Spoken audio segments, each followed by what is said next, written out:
Most people underestimate the power of process. They stick it in the back seat and forget about it until it's too late. But they shouldn't. Processes run the world, literally all of it. Stocked supermarkets, on-time trains, and safely landing planes are all made possible by systems of intricate, interlinked processes. They are the secret sauce of every great company, and HR teams are responsible for some of the most important processes of all. Onboarding employees, building teams, crafting culture. These vital systems are the lifeblood of every organization. That's why this episode is brought to you by Process Street, the process platform of choice for HR teams around the world. Process Street is a no-code platform that lets you transform your most important HR processes into powerful workflows. Design beautiful employee onboarding experiences with extreme engagement that increase inclusion and reduce turnover. Sync tasks into Slack or Microsoft Teams, automate emails, handoffs, and so much more.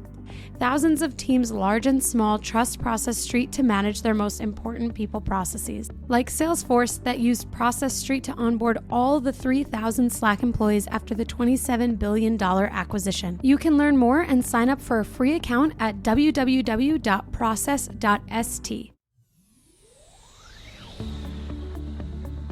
Welcome to the Bringing the Human Back to Human Resources podcast. The podcast all about the delicate balance between people and business, and quite literally, reconnecting the two. My name is Tracy Rubin, and I've spent nearly my entire professional career in HR. Join me as I share stories, opinions, and words of advice with you each week. Hi everyone, welcome back to the podcast. Thank you so much for being here for another week. Don't forget to rate, review, subscribe wherever you're listening to this, and if you have someone that maybe really needs to hear this episode, share it with them when you're done listening if you think it's going to help them out, because this week we are talking about quiet quitting. And if you follow me on Instagram at hrtracy, then you know that I have quite the opinion on this, and I wanted to kind of go through that, but also kind of just share that, like, what it is and a different perspective potentially. So, which you guys know I'm always good for challenging the status quo. Anyway, so what is quiet quitting? We're hearing this a lot. It's coming up a ton in like content and the press and media. It's everywhere. Quiet quitting is basically this concept that people are, instead of like just leaving their jobs because they're disengaged or not enjoying what they're doing, that they're basically just not going above and beyond, and they're doing like the bare minimum, and that's that. So here's my perspective on quiet quitting. I think there is nothing wrong with doing exactly what you're hired to do and never going above and beyond. There is nothing wrong with doing exactly what you're hired to do. And maybe that's 9 to 5, maybe that's 70 hours a week. It depends, right? But that is my perspective, that there's no such thing as quiet quitting. This is just a matter of people setting boundaries for themselves and their lives and saying, I want not only balance, but I want there to be a line between when I'm working and how often I'm working and when I'm enjoying my personal life. And this is, we could have predicted this, right? And actually, we did predict this, that during COVID, everyone had this reckoning, this awakening to the idea that there's more to life than work. And especially in the United States, this is like a foreign concept because we have this perspective that the harder you work and the more you work and the more you hustle, that you'll get more out of it as a result. And sure, there is something to that, right? Like the more you put into something, the more you get out of it. But that doesn't necessarily mean that you have to go above and beyond or that you have to work 1,000,000 hours a week to be successful. So, this concept, and again, I've talked about this on my Instagram also, this concept of quiet quitting is being looked at totally in the wrong way.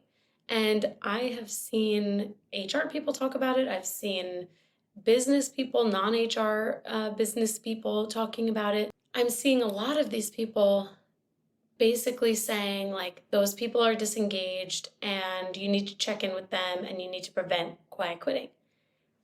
But is that really true? Like, I don't think so. One, I don't think that the amount that someone works measures how engaged they are, because that's just a way that they can become more burnt out. So actually, I would prefer if someone is more balanced in their approach to work.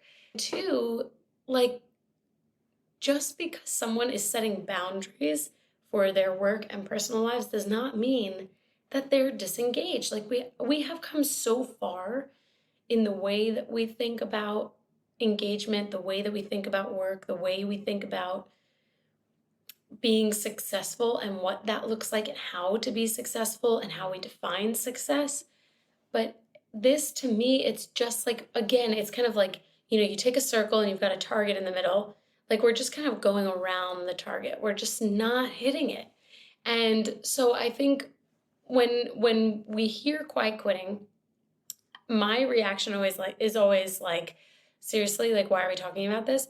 But the other reaction that I have is like, we have to understand that those who have kind of defined quiet quitting, or have started talking about it, are potentially not the people that we're talking to about engagement and retaining teams and things like that, right? Because we're still seeing business leaders talking about how they, like, employees have to go back to the office 100% of the time, or flexibility is something that only happened in COVID, and or during COVID, or things like we need to be in the driver's seat again, employees can't like run the show, like all of those conversations, all of those perspectives are kind of like mirror this perspective that quiet quitting is a bad thing and that quiet quitting equals disengagement. And I am here to say, like, no, that's not true. Quiet quitting is not intrinsically or inherently bad. And it's not a marker for engagement. And there might be folks out there listening to this who vehemently disagree with me. Totally okay. I would love to hear your perspective. But I think we have to like really challenge this idea. Quiet quitting is, first of all, misrepresented, and it's mislabeled.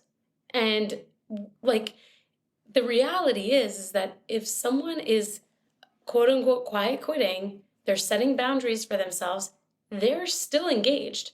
Why they could just go and loud quit and like find a different job if they are disengaged. The other thing is that actually this person or these people who are quiet quitting and maybe are disengaged, because I think you could be quiet quitting and engaged, and you could be quiet quitting and disengaged. I see, first of all, I don't even want to call this quiet quitting because I don't agree that it is quiet quitting. Maybe it's just like quiet balance or quiet rebalancing. But I say that because I think that you can, quote unquote, quiet quit and be engaged, or you can, quote unquote, quiet quit and be disengaged. So if someone is disengaged and they are quietly rebalancing, then actually this is an opportunity to continue to retain them because they could have just left. So it's not, it's almost like an opportunity to check in, to almost like validate that it is okay to have balance and that people should have balance, and that that's how we maintain some semblance of a work life and a personal life. And so I think if I were noticing a shift in someone's behaviors or performance, where like maybe they were working like 80 hours a week, like crazy, always on, to then like having an away message, having balance, not always being on, having those boundaries, I actually would probably recognize it. And I would probably say like, hey, this is something I've noticed. Hopefully everything's okay, but I just want to say I think it's great that you're creating more balance for yourself. That is probably how I would handle that situation if, for whatever reason, I felt like someone was disengaged. And I guess it could look like someone is disengaged if they go from being like always on to having boundaries. But why should that be a measure of engagement? Like, why shouldn't people have boundaries? And this is where I think, like, who started this? Who started this idea of quiet quitting? Is it the CEO from that one financial banking firm that I've reposted on Instagram who thinks that people who want careers need to return to the office and people who just want jobs will continue to work hybrid, because that person, yeah, I could see this coming from that person. And also, if you have no idea what I'm talking about, head to my Instagram. I did a reel on this. I can't. That's all I can say. I just can't. You can have a career no matter where you work, no matter how often you work, as long as you're putting in the work that you need to put in and doing the job that you're supposed to do, and maybe going above and beyond sometimes. That's also okay. You can have balance and also go above and beyond. Like, it's not all so black and white. You know what? I think I just solved it. This is how I know quiet quitting did not come from an HR person. And if it did, I want to speak with that person, but it didn't come from an HR person because we do not live in the black and white. We live in the gray. So we would never have come up with such a staunch, like, black and white concept that people are not multidimensional beings with multiple avenues of thought and feelings to be setting boundaries and still engaged in their job. I honestly, sometimes I feel like I'm speaking into a void because we've been talking about things like this for so long now, since the start of my podcast, that like people are more than just their jobs and like they need to have balance. So why are we talking about quiet quitting? Now I'm just getting annoyed. Anyway, let me not go too far into a tangent there. So we talked about the quiet quitting on the disengaged side. The quiet quitting for the engaged person, again, let's not call it quiet quitting. This is like a quiet rebalancing. No one needs to know that you're rebalancing. You just are. And this, like I can tell you personally, I am someone that always, probably up until the last couple of years, like going above and beyond was the norm. There was no bare minimum. There was no just doing my job. There was always coloring outside of the lines, always going above and beyond, because in my mind, that is what would create the most success for me and the fastest amount of success. I do think in some ways it did that for me because I climbed fast and I learned fast and everything was fast. But at the same time, there's always a sacrifice. When you're doing, it was easy when I wasn't married to just throw caution to the wind and just work as much as I could. But now I'm like, oh, well, I kind of want to be able to end my day at a certain time. I kind of want to be able to, plan out my day. So it's like, I work for a certain amount of time and then I'm in my personal life for a certain amount of time. And I think I'm realizing that actually, even though I still go above and beyond, I'm not necessarily reacting with such like this momentum like I did in the past, because it just like burns you out. I always used to burn the wick at both ends. Is that the phrase? And my family was always like, you're gonna wither away. Like, you gotta create some balance. And I'm finally learning that they are right. And I can still be a high achieving overachiever, because you can be an overachiever and not high achieving, but I am still a high achieving overachiever with a million things on my plate, but I have balance. And that balance, even though I quietly rebalanced, like between my roles and in like transitioning into a new work environment and stuff like that, like I was able to almost like reinvent myself in some ways. And even though the podcast is like basically a second job for me, I still create balance within it. So I am here to tell you that you can quietly rebalance and still be highly engaged, highly successful, and highly effective. So I don't know who came up with this quiet quitting thing, but it's bad. Hey everyone, I wanted to take a quick break to tell you about the Employee Onboarding Podcast by Process Street. If you care about crafting a magical experience for new employees and you love podcasts, you won't want to miss this. Join the Process Street team as they have conversations with people leaders and technology creators exploring the world's most magical onboarding experiences. You will learn cutting-edge best practices, industry secrets, and technology to wow every new employee that walks through your door. I recommend the episode where Process Street's CEO, Vinay Patenkar, sat down with Zapier's CEO, Wade Foster, to talk about how they've scaled employee onboarding in a $5 billion remote-first organization, and a conversation with Ben Eubanks discussing how to leverage AI and automation to improve the new employee experience will blow your mind.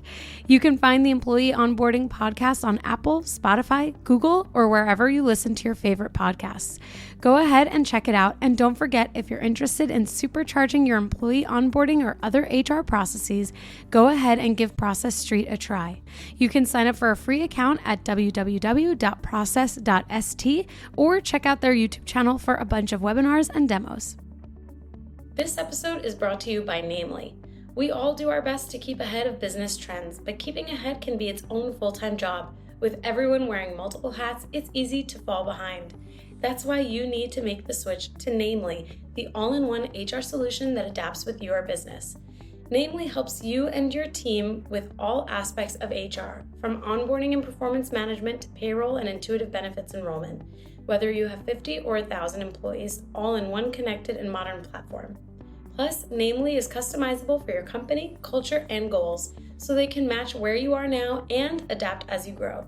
Grow with Namely. Learn more about making the switch today by going to my special URL at namely.com/humanhr. And for a limited time, get 1 month free when you make the switch to Namely. Don't wait, that's namely.com/humanhr. Can I tell you the content that irritates me the most about quiet quitting is the content helping people to navigate this situation. I can't take it. I can't take it. There is no situation to navigate. There's literally nothing there. If I could get this podcast onto every speaker and play this one part that I'm about to share, for every single person in the world, they don't even have to subscribe, rate, or review, I would love it. There is literally nothing going on. Let people have their balance and their boundaries, okay? That's all. That's all I want to say. That's it. That's the end of the episode. No, I'm just kidding. The next time someone, says to you, how are we going to handle quiet quitting? This is what I want you to tell them. Let's just say their name is Shirley, okay? Shirley, listen, we're friends. I'm going to be candid with you. There's nothing going on. There's nothing we need to say. What do we need to do? We need to make sure that our, expectations for people are reasonable and fair. We need to make sure that we have good benefits and perks like we've been talking about for the last few years.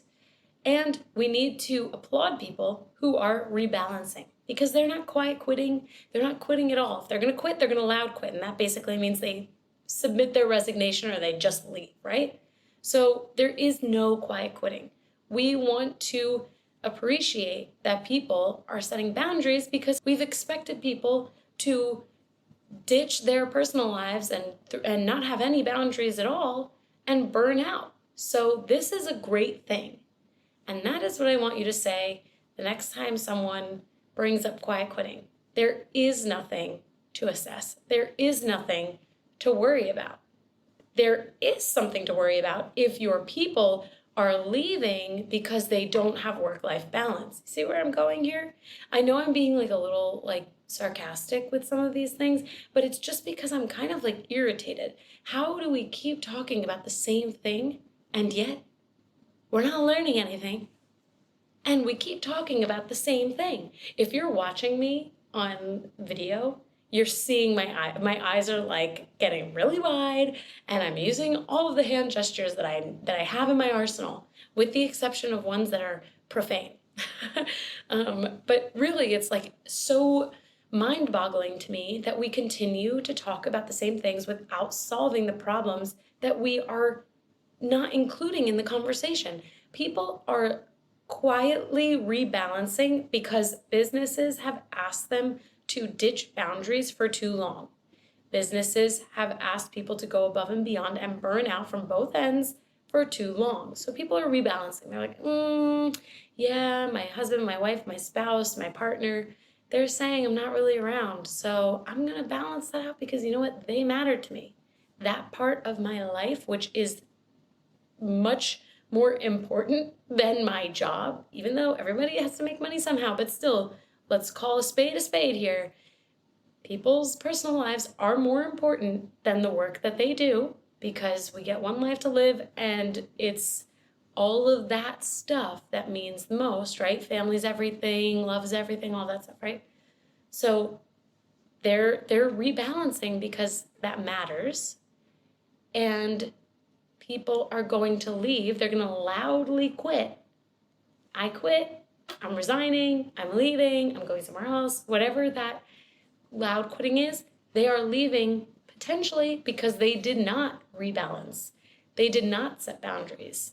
They weren't afforded the opportunity to set boundaries because their employer didn't get that there was a balance to be had. So again, quiet quitting is not what we should be focusing on. We should be focusing on why people are rebalancing and why we continue to make it difficult for people to set boundaries. Because if we didn't make it difficult for people to set boundaries, we wouldn't even be talking about quiet quitting. The only reason why we're talking about quiet quitting is because someone doesn't like that boundaries are being set. Right? Why else are we talking about this? We should be celebrating that people are rebalancing their lives and that they're setting boundaries, but instead, we are talking about how we need to address that and how we need to check in to make sure that everything's okay. That everything's okay because I'm setting boundaries? Like, that doesn't make sense, right? Imagine you go up to someone, you speak to someone, hey, I've noticed you started setting boundaries. Is everything okay? Hey, I noticed that you're working like 9 to 6 every day. Is everything okay? Like, that's insane. That is totally insane. Make sure that you are not that person. And maybe you are that person. Maybe you did go up to someone because quiet quitting was like the thing that your boss was like, we have to make sure nobody's quiet quitting. That's fine. You didn't do anything wrong. However, if you didn't go back to your boss and say, listen, we are focused on the wrong thing. We have to focus on why people feel they need to set boundaries and why we are expecting people to constantly go above and beyond, because that is that's the crux of the issue, right? That is root causing the problem, not focusing on people setting boundaries. And actually, on this point, when it comes to like going above and beyond, I'm the first one to say that there will be times where you cannot work 9 to 5, 9 to 6, or 8 to 4, or whatever your typical 8 or so hour workday looks like. There will be times where you have to go above and beyond, or you have to pick up the slack, or you have to work extra hours. And that is totally okay. And I think people need to, like everyone, we all need to be okay with that. And I know that there is definitely a feeling of like, I need to get paid more to do that. But at some level, I don't agree with that all the time, because you also want to show that you're a team player and you want to prove that you are, willing to see the team succeed. And sometimes you don't get paid to do that, to go that extra mile, to do that thing that is equivalent to going above and beyond. And so I think we all have to be okay with that. Not everything is something that is charged by the hour. And if you want every single thing that you do to be, invoiced, then you should be in consulting, or you should be doing something that's paid by the hour. Because when you're in a salaried position, or, a position that doesn't necessarily have like, a start and end time, it is what it is. And I do think that that's where like your willingness to help and support the team from an overall like general effort perspective, that goes a much longer way than nickel and diming your employer, because then in the end they'll be like, oh yeah, she really helped. She really made sure that the team won that day or won that week or that project or whatever. And that really does go a long way. But aside from that, going above and beyond every day is obviously not healthy. There are boundaries to be set. And maybe it's not even going above and beyond. Maybe it's just like not having work-life balance. And I don't even know if work-life balance as a phrase cuts it anymore. It's like work-life boundaries. Because if you set boundaries, then you're inherently always balanced, right? Or you should be. You're striving for balance when you have boundaries. So maybe it's not work-life balance, it's work-life boundaries. Like if you know that you have let's say you have a flexible work schedule and you know that like between the hours of 6 and 8, that's family time, you're setting up boundaries and maybe you pick up work again after 8 if that's like something that in your world, in your work environment, is like cutting into the day or cutting into your work. Like this is where I'm going to say this until I'm blue in the face. True flexibility is allowing the person to decide what is best for them. There are days where I am most productive between like 7 and 10. And then like after 10, I'm like noodling. Like I just can't like put thoughts together sometimes. And then there are days where like I'm productive for like 12 hours at a time. But then at the end of the day, I can't even like make dinner, you know? So everyone is productive at different times in different ways. And this is where I think true flexibility is saying, hey, employee X, you're going to set your boundaries. You're going to choose, the way that you get your job done. As long as it gets done, that works for me. That is true flexibility. That is true autonomy. And so if we keep talking about this BS, quiet quitting, we're going to continue to miss the mark and continue to miss like solving for that root cause problem, which is that businesses are not always reasonable in what they expect from their employees. So with that, I'm going to leave you with one final message here, other than don't forget to rate, review, and subscribe and share this with someone who you think will enjoy it. And that is that quiet quitting is just a replacement for the things that we've been talking about. It's just another scapegoat. It's another phrase that we're hooked onto to try and justify bad business practices. It's putting the ownership and the onus on the employee, saying that, well, they are not going to be successful, or they are not going, they are quitting, they are disengaged because they're setting boundaries. And yet again, we're in the same place where there is a business case, something to solve at the business level, and instead we're putting it on the employee. So we have to really challenge some of these things. Like when we hear it, think critically, like, quiet quitting, I don't know. Like, and immediately I was like, what is this? And why are we even talking about boundaries like they're a bad thing? So, let's all be better business leaders. Let's all be better HR leaders and think critically about these things that crop up and be part of the true solution. Being part of the solution is not trying to understand why an employee is setting boundaries. Being part of the solution is trying to solve the business challenge that is resulting in someone feeling like they need to set better boundaries, okay? So with that said, I so appreciate that you are here for this episode. We are coming up on 100 episodes of this podcast. I've got something fun planned. Make sure that you are subscribed to the show. Share this episode with someone who maybe needs to hear it or who you think could find this interesting or could totally disagree. This is a great way for us all to expand our knowledge. And if you've been here or if you've listened to my past episodes, you know that I do not think it's a good thing to have everyone around you agreeing with you. It's extremely important that we all challenge the status quo and we all think differently and have people around us who bring diversity of thought. Make sure you're also following me on Instagram at HRTracy, that's Tracy with an I, and I will see you next Tuesday for another episode.